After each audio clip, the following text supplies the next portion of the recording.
नमस्कार विद्यार्थी मित्रांनो, ज्या विद्यार्थ्यांनी BCA, BBA, BMS आणि BBM ची CET 2025 दिलेली आहे, अशा सर्व विद्यार्थ्यांच्यासाठी CET सेलनं त्यांची प्रश्नपत्रिका डिस्प्ले केलेली आहे. त्याचबरोबर कॅन्डिडेट रिस्पॉन्स म्हणजे विद्यार्थ्यांनं निवडलेलं उत्तर आणि त्याचबरोबर करेक्ट आन्सर की प्रोव्हाइडेड बाय CET सेल हे तुम्हाला दिनांक 16 पासून ते पाहायला मिळेल आणि साधारणपणे 16 मे 2025 ते 18 मे 2025 या कालावधीमध्ये तुम्हाला त्या संबंधित विषयाच्या प्रश्नपत्रिकेमध्ये काही प्रश्नांबद्दल किंवा काही ऑप्शनबद्दल शंका असेल, त्यामध्ये काही तुम्हाला त्रुटी जाणवत असतील किंवा चुकीची उत्तरं आहेत असं वाटत असेल, तर आपण 16 मे 2025 ते 18 मे 2025 या कालावधीमध्ये तुम्ही ऑब्जेक्शन रेज करू शकता.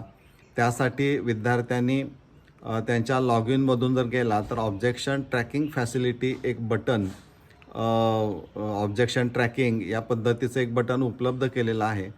ते जर क्लिक केलं तर तुम्हाला ह्या सगळ्या गोष्टी पाहायला मिळतील. पर ऑब्जेक्शन साधारणतः 1000 रुपये तुम्हाला भरायचे आहेत आणि ते नॉन रिफंडेबल असणार आहेत. त्यामुळं विद्यार्थी मित्रांनो, काळजीपूर्वक प्रश्न वाचा, त्याची उत्तरं बरोबर आहेत का, कारण तुम्ही निवडलेलं उत्तर आणि CET सेलकडून करेक्ट आन्सर ऑप्शन कुठला आहे ते जर टॅली होत नसेल, त्यामध्ये काय प्रश्न निर्माण होत असतील तर तुम्ही ऑब्जेक्शन निश्चित घेऊ शकता. पण ते विद्यार्थ्यांच्या लॉग इनमधूनच ते CET सेलकडं सबमिट करायचं आहे.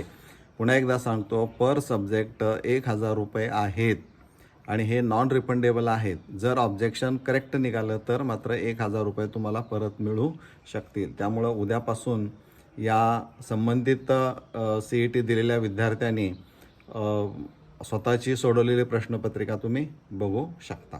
धन्यवाद.